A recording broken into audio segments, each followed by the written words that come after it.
Hi, I'm Reynolds from Foursquare Gospel Church. I want to share with you something, 5 facts about that. But before that, let us pray.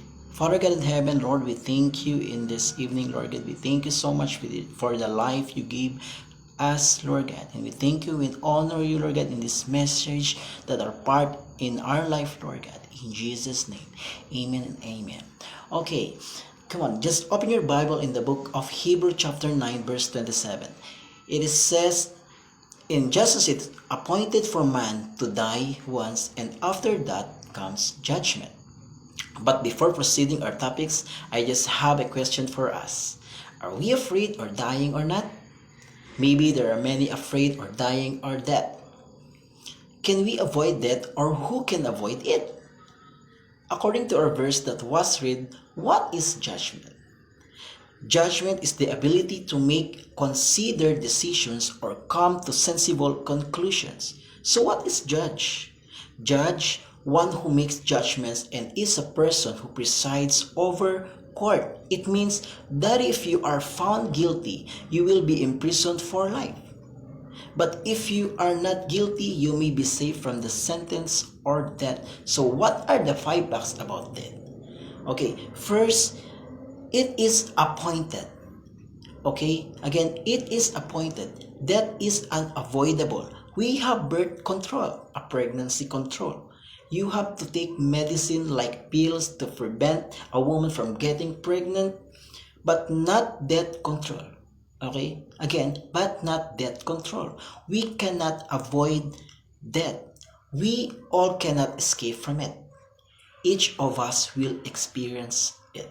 Okay, secondly, for men or man, you are no exception, no exempted. Here stands for all humankind man, whether male or female. When in the cemetery, if we see children, babies, or people of different ages are here, that means no one exempted. This is the rules of death. There is no choice. There is a person in the Bible who is exempted from them. Who they are? First is Enoch. Okay, Enoch who was lost and taken by God, and secondly is Elijah. Elijah was taken by chariots of fire and horses of fire going up by the whirlwind into heaven. And the thirdly, okay, first it is appointed, that is unavoidable. And secondly, for man, you are no exception, no exempted. And thirdly, once to die, you only die once. It means that there is no second chance. Okay, there is no second chance. So if your life is only once, you should know. Okay, you should know that you just borrowed your life. Do not waste our one life. Let's not waste it. The Lord has no longer plans for you. So you have to give your life to the Lord.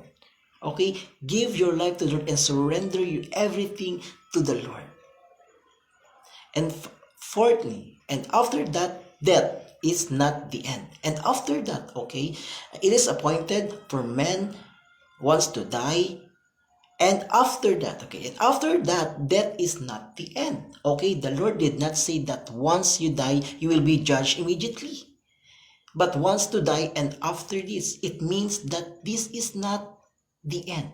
Okay, there is something else to come. Either you can take the easy way towards the distractions, or you can enter the narrow road to eternal life. So we choose the road where we want our soul to go. And fifthly, the judgment, the death is your destiny's door. The judgments will decide if you are guilty or not. Okay, again, the judgment, the death is your destiny's door. The judge will decide if you are guilty or not. But when we accept Christ, okay, when we accept Christ and live, you have served the Lord all your life. No need to worry. No, that's Romans says, there is no condemnation to those who are in Christ. In your life, once you don't accept Jesus and live a life unworthy of God, you may end in disaster. Okay, you may end disaster. But if you accept Jesus in your life and live because of Christ, this is what I'm sure He will tell you. Okay, Jesus in your life and live because of Christ, this is what I'm sure He will tell you. In Matthew chapter 25 verse 23 says, well done. Okay, well done, good and faithful servant. You have been faithful with a few things. I will put you in charge of many things. Come. Okay, God said, come and share your master's happiness. Before death catches us all, we are not sure when it will take us, but the important things is when we stay with God until the end, God will be with us. Okay, in our conclusion, what will you choose? On the way to destruction or on the way to the kingdom of God? Apostle Paul said in Romans chapter 14 verse 8, for whether we live unto the Lord, and whether we die unto the Lord. Whether we live, therefore, or die, we are the Lord's. No matter what happens in our life, even if we don't hold our life, even if we lost everything in this world, we have eternal life in the presence of God. So let's continue and don't get tired of serving God while it's not too late. Come on, let us pray. Father God in heaven, Lord, thank you for your message today, Lord God. Lord, we thank you for the life you gave us, Lord. Thank you for eternal life that given to us, Lord. Thank you, Lord God, for the blessing that eternal life, Lord God. You're the King of life, Lord God. Thank you, Lord God. In the name of Jesus, amen and amen. Thank you and God bless.